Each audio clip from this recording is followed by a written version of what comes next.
Hello friends, एक बार फिर से स्वागत है आप सब लोगों का मेरे YouTube चैनल में। आज हम लोग पढ़ने वाले हैं क्वेश्चन आंसर और चैप्टर का नाम है ब्रिंगिंग अप करी। तो चलो करते हैं इस वीडियो की शुरुआत।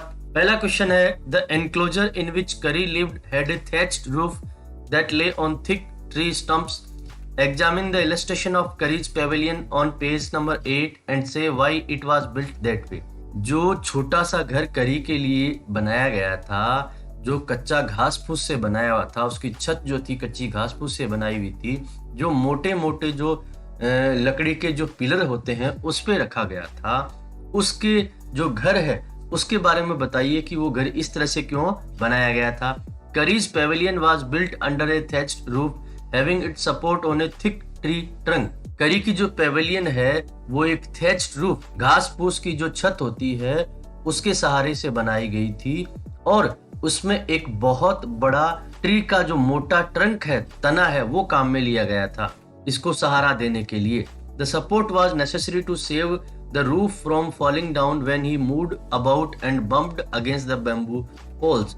ये सपोर्ट जो था वो बहुत आवश्यक था इस छत को बचाए रखने के लिए कि ताकि छत नीचे ना गिरे जब भी करी जो है यहाँ से वहां जाए और वहां जो बैम्बू पोल्स लगे हुए हैं उनको टक्कर मार दे। Did Kari enjoy his morning bath on the river? Give a reason for your answer.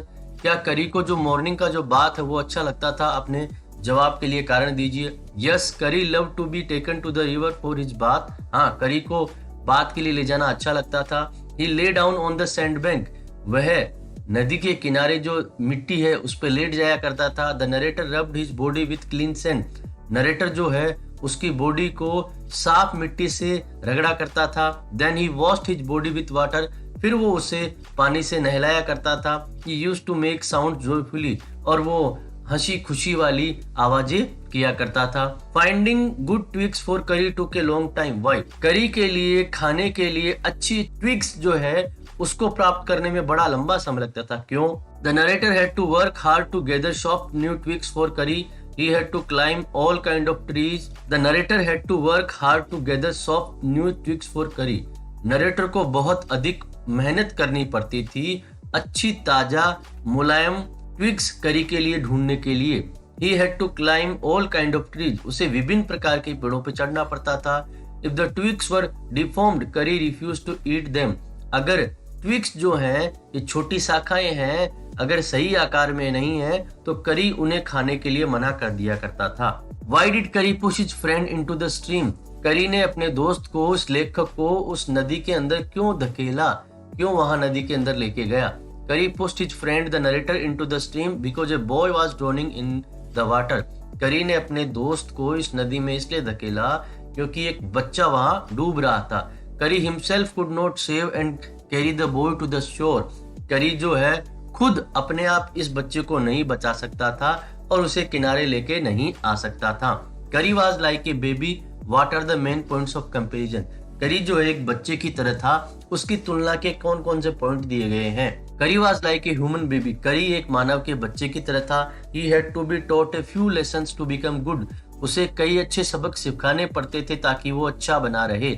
Like a baby he too played some mischief. एक बच्चे की तरह वो भी कई शैतानियां करता था. He used to steal away the fruits from the dining table. वह डाइनिंग टेबल से कई बार फ्रूट्स जो है चुरा लिया करता था. Curry helped himself to all the bananas in the house without anyone noticing it. How did he do it? करी ने अपने आप ही वो बनाना जो है वो ले लिए और किसी को पता भी नहीं लगा. ऐसा करी ने किस प्रकार किया? करी was a mischievous but intelligent creature. करी जो है वो बहुत ही mischievous का मतलब शैतान, लेकिन इंटेलिजेंट क्रिएचर था, बहुत ही बुद्धिमान जीव था. He started taking away the bananas kept on the dining table. उसने क्या कर दिया? डाइनिंग टेबल पे जो केले रखे होते थे उनको लेना शुरू कर दिया. He used his black long trunk to steal fruits through the window. वो क्या करता था? खिड़की से चुपचाप अपनी सूंड को अंदर डालता और उन फ्रूट्स को चुरा लेता. Curry learned the commands to sit and to walk. What were the instructions for each command? करी ने बैठने के और चलने के कमांड सीख लिए थे. इन कमांड्स के लिए क्या क्या इंस्ट्रक्शन थे? करी learned the commands to sit down or stand up and walk fast or slow. करी ने बैठने के, चलने के और खड़े होने के इस तरह के सारे कमांड सीख लिए थे. The word धत was the command to sit down. ये जो वर्ड धत है ये कमांड थी बैठ जाने के लिए। The word mali was the command to walk, और मली जो है वो कमांड थी चलने के लिए। What is the master call? Master call क्या होती है? Why is it the most important signal for an elephant to learn? ये एक एलिफेंट के लिए सीखने के लिए सबसे मोस्ट इंपॉर्टेंट सिग्नल क्यों है? The master call was a strange kind of hissing like a snake and howling like a tiger. Master call एक अजीब प्रकार की आवाज है जो स्नेक की हिसिंग और टाइगर की होलिंग जैसी लगती है। It sounded like a fight between a snake and a tiger. The sound had to be made in the elephant ear. ये जो साउंड है वो एलिफेंट के ईयर में बोलनी पड़ती है। It was a necessary signal for Kari to uproot trees and make a passage through the dense forest for the houses. ये करी के लिए एक विशेष प्रकार का संकेत है कि वो जहां कहीं भी जंगल में होगा वहां से पेड़ों को उखाड़ता हुआ रास्ता बनाता हुआ अपने मालिक के पास या अपने घर पहुंच जाएगा। इसकी सहायता से अगर आप जंगल में खो गए हैं तो अपने हाथी की सहायता से अपने घर जा सकते हैं। दोस्तों, अगर वीडियो अच्छा लगा हो तो प्लीज इसे लाइक, शेयर और सब्सक्राइब करना न भूलें।